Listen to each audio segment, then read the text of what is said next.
Minnesota out hard, because that's really what's going to help our commissioners and our city councils. We get more people to move in here, start up more businesses, they pay more taxes, they buy more houses, kids go to school. That's the way the formula works.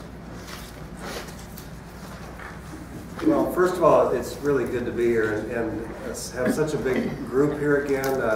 It really matters. I was in Todd County this morning at 8 a.m. They had a meeting there, and you pick up ideas and things that should change. And one that just came up was the Department of Minnesota Revenue has decided on their own that when there's volunteers and they take people to different locations, those miles used to be, that was a deduction, but now they're calling that income tax, and I was not aware of it. I'm on the tax committee, and so that was something I'm already taking back. I already called our tax people and said, this is not right. We're going to change it so that when people want to volunteer and help people to dialysis or wherever they go, that they're not penalized for doing those good deeds. And so that's what these are about. But as far as where we're going as a state, I thought I'd just say I put out an op-ed back in I think December because we had a November forecast that didn't look very good. In fact, it showed that we were in the hole, and I just said this is not accurate. I said as we look towards the forecast coming into session in February, it's going to look much, much better. And that will come to pass. As we said in that op-ed, it didn't calculate CHIP funding coming from the federal government, Children's Health Insurance Program. That is all in there. That was almost all of the shortfall, just that one. It didn't calculate our gross domestic product at a rate that was accurate. It quoted it at a return of about 2.2% when it was substantially more than that. That's going to come into play. And it didn't calculate that we were going to get a federal tax bill. They did, last February, they did assume we were going to have a federal tax bill, and that was going to generate more than $700 million a year into the state. But for some reason they took it out in the November forecast. Well, guess what? That's in there too. So what I did put in my op-ed will come to pass. And so, but as far as the priorities for next year, the biggest one is this huge new tax bill. The federal tax bill is the most significant we've had, I believe, since 1986. I think that's the number. And so we have to adapt to that. They have made significant changes. We have to figure out how does Minnesota best adapt to that so Minnesota is a winning state. And that will not be easy because everybody's got a desire of what they want to do. It's not just about just conforming. If we just conform to the new changes, it generates, like I mentioned, over $700 million a year more taxes for Minnesotans. Well, I'm not interested in that. I think the taxpayer should keep the money. And so how do we figure out how to do that and work with the governor on that? And so that'll be my biggest issues, but there's all kinds of little issues, and that's why we come to these meetings and listen to you. Well, great. Well, thank you for being with us again today. So we'll take the first question from the audience. And again, we'd just like you to stand where you are and say your name and what organization or where you're from, maybe geographically if you're not tied to an organization. Hi, I'm Dave Morset from Little Falls. Concerning the tax bill and our tax situation in the state, does the state of Minnesota or a legislature, do you have to do a readjustment to our tax laws at all? Or So the short answer is we should. The federal government got the tax, it became much simpler, okay? If we do nothing, no additional revenue is charged to the Minnesota taxpayer. There's no more taxes, but it becomes very, very complicated. Everyone would just about have to have an accountant to figure out how to do the Minnesota one when the federal government's different. So we want to find a way to conform as much as possible, but we have to be careful that we do it in a way that isn't taking more taxes from the taxpayer. One other question, I guess listening as far as how the states themselves calculate their taxes. It's basically based on the federal income tax, isn't it? Well, we try to line up to make it more simple for the individual. For example, two different examples. One change that the federal government said is if you have property tax or Minnesota income tax combined is more than $10,000, it's not deductible. Anything over that? Well, that's a big deal. In Minnesota, about 1/3 of Minnesotans go over that when you combine the two.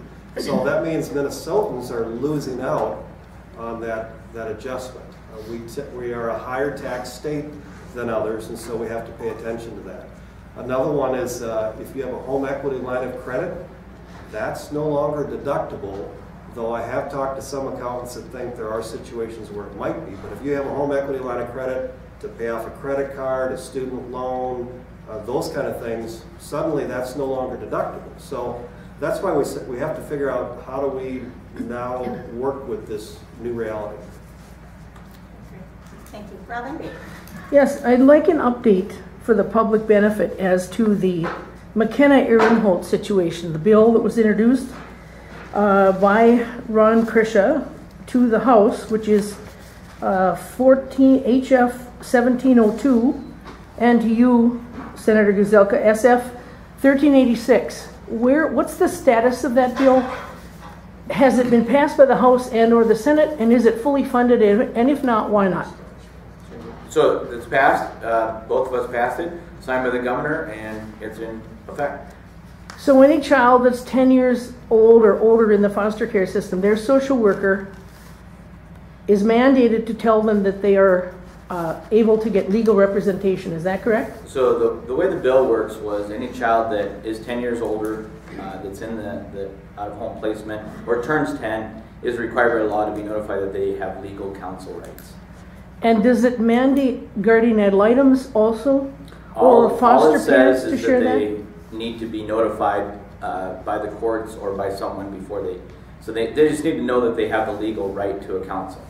Okay, and then I read somewhere in here that they can also waive the right to counsel. If they waive that, does that mean a forever waiving all the way through the time they're in the system, or no? I'm not sure on the legal particulars of that, but like any other citizen, you always have the ability to waive your legal counsel rights. So I'm not sure if that goes in perpetuity. I'm not sure what the timestamp on that is. But would you check into that and find out? And the reason I think that's important is because when a child ages out of the system is most likely when they're going to need this law. I took care of, for 4 years, some of the most vulnerable kids in this county, dozens of them. And it's been a concern of mine that the county and the state drags and drags and drags on with the placement of these children. For years I've been invested in this issue. And it's a travesty when the kids are not given the proper effort to get them into forever homes. That's a stain on all of us. And this county, as well as others, in my opinion, drags their feet with getting children into permanent placement. And if you could check into that, I'd sure appreciate it. Well, the one answer I can tell you is once you age out of the system, you're no longer in the child. You're not in out-of-home placement. Right. So your legal rights wouldn't continue in this capacity. This was only for, if you're under the age of 18 or haven't aged out of the system, you would have legal representation because you're being pulled out of your home or terminating parental rights. Well, for instance, there are some rights the kids have after they age out of the system, including college funding, Sure. Going to vocational school, life skills training, and so on, up until I believe it is the age of 21, and in some cases even longer. So in that scenario, when they have those rights or guarantees still protected to them, they should always be allowed representation legally. Well, and just to help clarify this, the intent of this is to give them representation through the child protection system, so that as they're working with the courts, that there is a objective legal counsel that can be advising them and the best interest of those kids. So hopefully that helps. But yeah, it's an important law. I'm glad we got it done. Great. Thank you. Way in the back. Dave Becker. I was wondering if you're if you're familiar with the Civil Service Retirement System offset bill that was implemented in January 1st of '87, and then it was changed back in February of 2011. Is it federal or state? This is federal. I don't know the details of it. Okay, if I could enlighten you. Anyone that retired after January 1st of 1987 had 60% of their Social Security taken away from them because they're under a civil service retirement system. Then in February of 2011, it was given back again. This involved 7 states, which Minnesota is one of them. So it means that everybody that retired between those dates throughout the whole United States lost 60% of their Social Security retirement. And a lot of these people that went into the civil service retirement system worked many, many years before under Social Security, and then after they retired, they went back to other jobs. They paid into Social Security, but they ended up getting 40%. And there's thousands of them all over the United States. But what really slays me and a lot of other people, that back in 2011, any civil service retirement system employee that retired now is getting full Social Security, along with a civil service retirement. So I think it's discrimination against many, many people. And so, Dave, if I'm correct, if that's a federal bill, It's a federal bill. Yep, and I'm happy to, if you want, maybe afterwards I can get you in touch with my assistant who can get you the contacts for, and I'm happy to support that. The reason I'm bringing it up is that you folks should know about it. And yep. I know this involves federal people more than anyone else, but they're the only ones that could probably change it. That doesn't mean we can't help facilitate. Yeah. We can help. Knowledgeable. I mean, we can at least facilitate the conversation. I mean, obviously, we don't operate at that level, but that doesn't mean we can't run up the flagpole. Yeah, I appreciate anything you can do. Always fun to light a fire. Thank you. Thank you. He's good at it. Next question? Anyone? Great. Mayor Gazelka, gentlemen, thank you for your support in the past of local government aid. I know that you're both aware of the effect that has on the outstate communities. It'd be catastrophic if, we've had many conversations about it, it'd be catastrophic if it was discontinued. My concern is that there's Republican candidates for governor that seem to be somewhat misinformed in some of the discussion that makes me very concerned what that could do to our communities and all the small communities around. So please stay in touch with us if you ever have any questions and support it, because as the communities within your districts obviously are the ones that would be the most adversely affected. So please do what you can for us once again down there. So I'll speak for the Senate.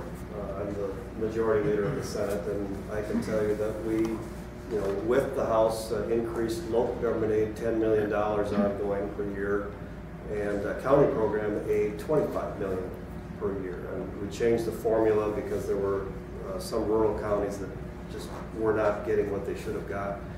And 2/3 of our caucus, Republican caucus, are rural. And so they, I think, very much get that issue and the importance of that. And everybody's got a different opinion on it. But if you look at the House and Senate and what actually got done in the end, I think it underlines that we recognize the need.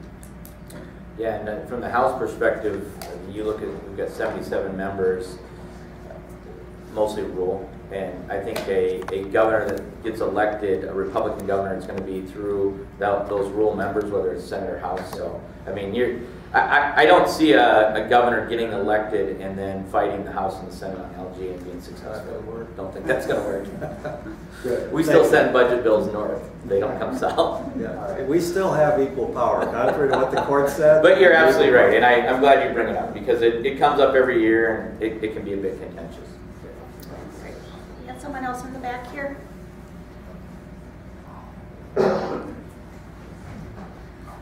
My name is Greg Smith. I'm from Little Falls. I guess before I make a bunch of statements. I'd like to ask you folks straight out if you're aware of how many citizens in this area, statewide, including Democrats, have real concerns over these refugee issues. And we're wondering why you folks haven't spoken out more on these issues, or when you've had the opportunities to act, you haven't done it, such as following the spending, such as protecting the young girls from that barbaric thing that they practice. Yeah.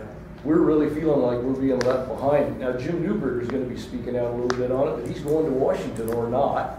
But that's not going to help us. We turn to you folks to represent us, and you've got to know that the vast majority of people in these areas are highly concerned about these things. I'll shut up and let you answer that. So there's a number of issues in there, and without a doubt, it's not an easy issue. Some of the things are federal, which I cannot control. Some of the things are local, which I've given some local communities that ask for information about what they actually can do, information on that. The state does have a role. One of the things was FGM, female genital mutilization. It's a practice that doesn't matter who your culture is, it's not going to fit in American culture. The House immediately passed that bill and sent it to the Senate. I have a judicial chair who is in strong agreement that we need to do something there, but that we need to do it through the legislative process. And it came right at the very end, and he said, I'm not interested in doing a bill of this significance without it going through committees, of which he promises me it will happen this year. And his main reason was to make sure that we fully see the picture. For example, if a parent drops their daughter off at another relative, and that relative takes that girl and does that surgery, should the parent then be responsible and lose their kid and all of that? And so that was one of the issues he was saying. We need to be thoughtful about what we're doing here with a whole culture from the Middle East that, it's not meshing with ours, but we recognize that they have different views. So that's one of the issues. The other issue is, where do I stand? I agree with Trump as far as the sense of extreme vetting of what we're doing and who's coming here. I think that was wise on his part. So beyond that, I'm willing to work with people. What I will say, though, as far as if I can give balance, is I want to make sure we're treating every single person with respect. I don't care who they are. And some of our response as a group has not always been what I would say is respectful. So I'm trying to lay out my overall picture of where I'm at on that, recognizing that we need to be extreme vetting. I think it's important. I don't think we need to have the size of the refugee amounts that have been coming in. I went to another country to kind of explore what are they doing and what are their problems, because they've been taking in many more refugees than we have, and it has had an impact. But this is one of the more complex issues that I have to work through. I guess if I could just ask one thing and add one thing, is that you folks would please speak out a little more on it publicly. It would make the citizens feel like you had their back. Most citizens, including Democrats, a lot of them don't feel like you guys up there have our back. And if we could just hear from you more on these issues, we would realize that maybe you really care about our concerns. So thank you. Yeah, so I don't know how else I can tell you I have your back. I meet with you guys, I meet with any group. I let you know that this is an issue, but I can tell you from our standpoint, I can't just write a letter to the editor and say this is where I am. I can't just say I'm against all of this, because it's very complicated. There are good people that are moving around through our counties. We need good people. If you go over to Long Prairie, there's a fantastic Hispanic population that's growing and setting up businesses. But we can't just paint these pictures of saying being anti-whatever, fill in the blank, because frankly it doesn't work. I mean, we can all scratch our skins, and pretty quickly we're deep down into all of our heritage, and we find out we're all an immigrant. And do we want the bad apples that are going to come in and take advantage of our resources? Absolutely not. Do we want the good people that are going to come in and build businesses and build up families? Absolutely. So how do we get to that? And it's, for me, I can't just make that determination and say, I am fill in the blank. I have to say, I have to make a law that's fair. I have to put something in place that doesn't discriminate, and at the same time try to filter out the people that are going to cause problems. I mean, we have a sheriff and a police chief here. They're dealing with this all the time, but they're also dealing with wonderful people. And that's very complicated. And whether I like it or whether people like it or not, I'm still a Christian. I'm still who I believe. And everybody that comes to me, I'm going to give them the benefit of the doubt. And if they slap me, I'm going to turn the other cheek, but I'm going to still try to find out how best to do it for the community. So, if you don't think I have your back, I'm sorry. But I am who I am, and I still believe who I believe and what I believe, and I'm going to do the best I can for all the people that come to me. A lot of times people say, you have to be anti-immigration. Who is that? Like I said, if it's the bad apples, let's get them out. If they're costing us money, that's fine. But if they're citizens, they have constitutional rights. I can't take those away. I can't wave a magic wand and say, guess what? I don't like the color of your skin, you have to go away. That world doesn't exist. And it's sad to me that it still is being perpetrated. So. Well, they get higher constitutional rights than us, even in our schools. Our No, kids can't that's wear a ball false. cap. A constitutional right is a constitutional right, No, and you but go I'm to court to saying- get a challenge. That's false. No, There is no... No, Senator Gazelka, myself, and some of the different color skin does not have different levels of constitutional rights. There is no spectrum. That's the way it's being done. No, that's not. Our guys can't wear a ball cap into class, but other religions can wear garb from their own religion. You've asked Senator Jones, or you've asked Superintendent Jones. He allows... You know what? That's BS, Greg. My daughter went through a situation where she was going to need to wear a baseball cap because of medical reason. They fairly applied that to all the kids. My daughter's a white kid. She wasn't treated any different than anybody else.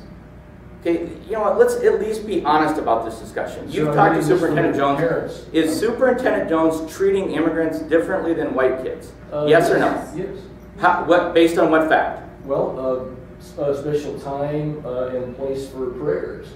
Christian kids can pray just like anybody else. But not on campus. Why aren't? Yes, they can. If my Catholic kid wants to go pray in a room, she can. Why aren't they?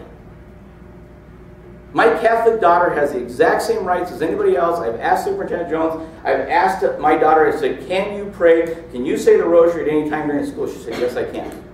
That's not discrimination. Why aren't they? Well, the parents... I'll tell you it's why. Because our Christian kids aren't fighting as hard as the other ones. And it's time that the Christians stand up. If you believe in what you believe and start evangelizing and speaking about who you are and what you believe with Jesus, that's going to be far more effective than telling other kids they can't pray. Pray louder. These are parents that have come to us. I'm obviously a grandparent now, but many parents... Well, I'm just going to be honest with you. I don't think... They feel... I don't think painting broad pictures and setting out misinformation is helpful. I'm telling you what parents are telling us, telling me. So parents are telling you that Yes. Muslim kids are praying while their Christian kids are not. They didn't say that specifically. But That's what you said to me. You just told me they don't have the ability to pray. And frankly, I'm getting tired of the misinformation. They don't have No, set you told aside me, just you for- told me that Christian kids don't have the ability to pray in school. You just said. Did I hear wrong? I may have. Okay, said so that. then don't I'm paint sure me that with you went to that misinformation. one. Sir, I'm telling you. You know this is baloney. You know that parents... No, don't turn this on me. What don't I know that there's kids that can't pray in schools. It's been expanded in other areas like St. Cloud, way beyond what... I don't represent St. Cloud. I represent a great school district here. We have a Catholic school district. We have a wonderful homeschool. We have great people here. Why are we turning this against ourselves? We're not turning against the kids. But we are. The children need respect. The parents need respect. We're not concerned about them. We're concerned about the imams and these people that call the shots. In the expansions that they've already asked for expansions. Were you aware of that? That the imams have already come here and asked for more. They want foot baths. I've talked to the superintendent quite a bit in person, and they have demanded more. So far, they have not given it to them. But they will ask for more, and they will keep it up until they get it. The funny thing is, it's not even required in the Quran. The Quran doesn't even expect them to do these things in a foreign country. They are not required to do the things that we have given them, including the garments. Read the Quran yourself. I don't So think we're we need to giving- create, we're giving you know what we them need to do? Go to church and fill the churches up. If you want to make this community And that's gonna stronger, fix it? absolutely. I do go to church there. And good, then go bring I- three I- more. Thank you for bringing I've had the more issue of to my- the And I'm sorry, forefront. but I mean, More of my share. folks, if we're gonna grow, we need good people to come to this area. Ron, I'm going to interrupt you. Lynn Whitehall appears. The things we can do, we are concerned about the numbers as Paul addressed. We see Germany, we see Sweden, we see all the attacks, we see St. Cloud. St. Cloud has the numbers, nobody knows the numbers, that's the issue. We've heard could be 20,000 Muslims in St. Cloud in a town the size of, what is it, 60,000? Was that before or after they immigrated? That is a huge percent. You've seen what it's done to their school districts. What we can do is look at the numbers. We can stop the immigration temporarily, look at the numbers, see how it's affecting our communities. It's our responsibility. It's Greg's responsibility as mayor of Little Falls. It's your guys' responsibility as representing the state to determine what number Minnesota and our cities or our counties can handle for immigration. St. Cloud, they're overloaded. They're fastly becoming Germany. We've seen that with the tax. We've seen that with, there's so much stuff unreported that I bet the majority of people here have not even heard about. You know, just the attacks daily in the schools, just on the streets. There are constantly attacks. We don't hear about this. What we need are numbers. St. Cloud is not complying with all the requests. They've had legal requests for numbers as to how this is affecting it. Little Falls, they should already be looking into it. What numbers can we support? Because what can our community support financially? Because it is a financial burden, and it is on us. It's not on the federal government. So, Lynn, if I can, just to clarify, you're really focusing on refugee resettlement from the Middle East, and that we should stop and reevaluate. You're not really so much talking about all immigration, right? What's considered refugees.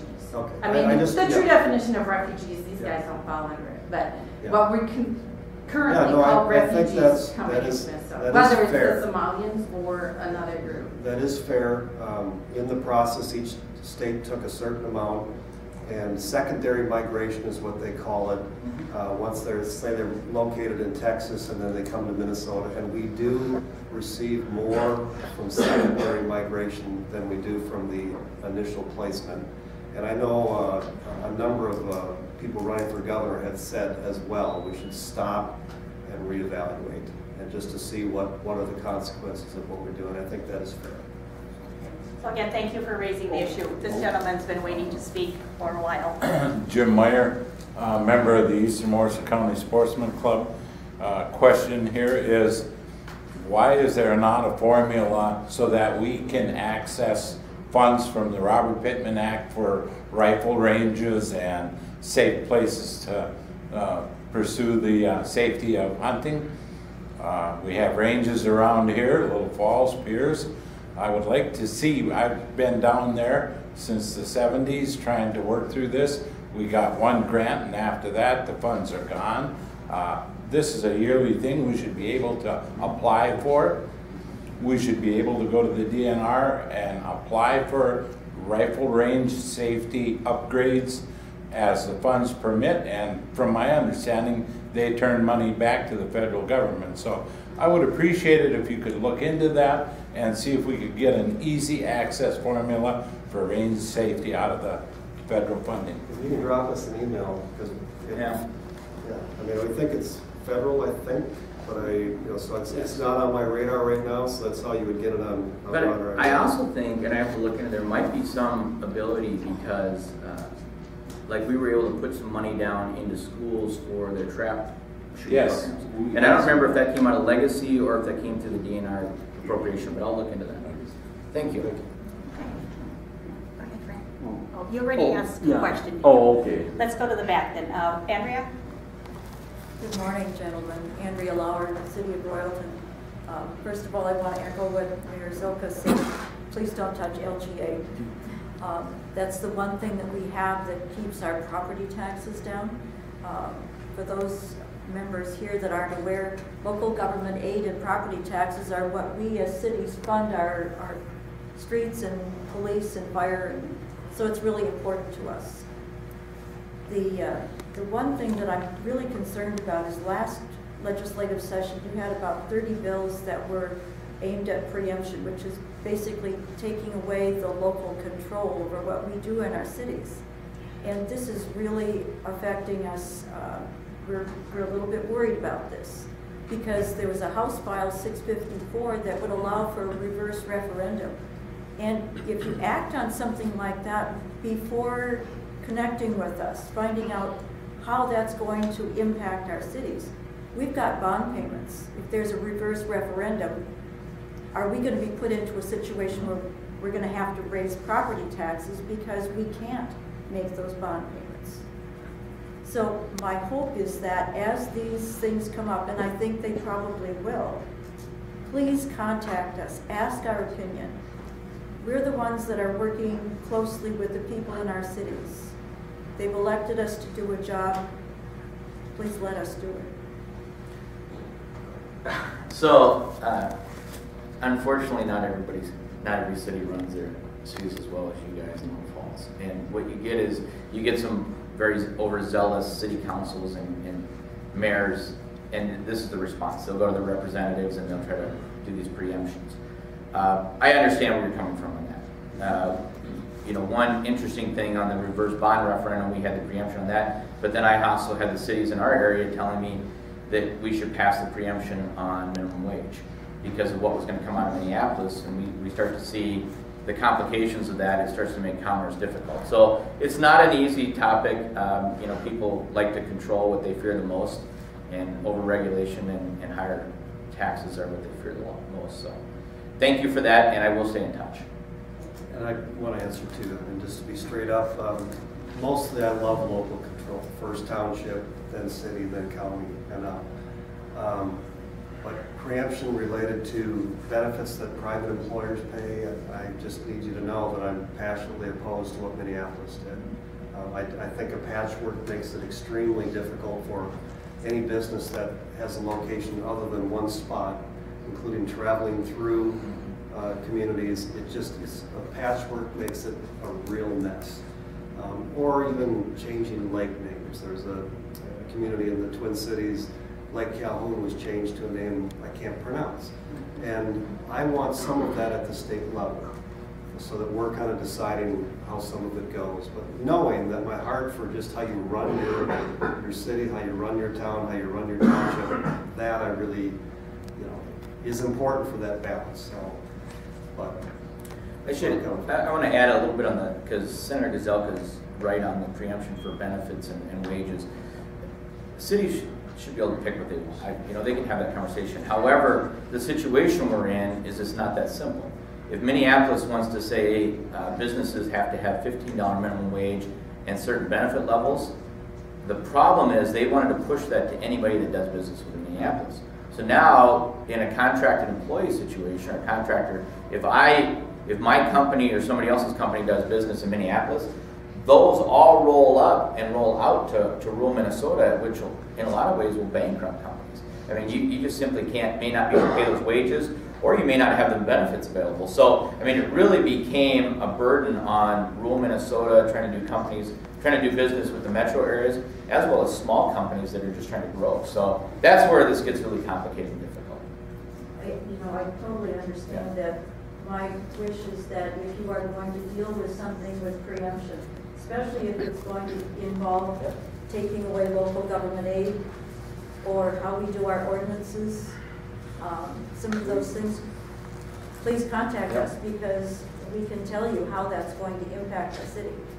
And we both support local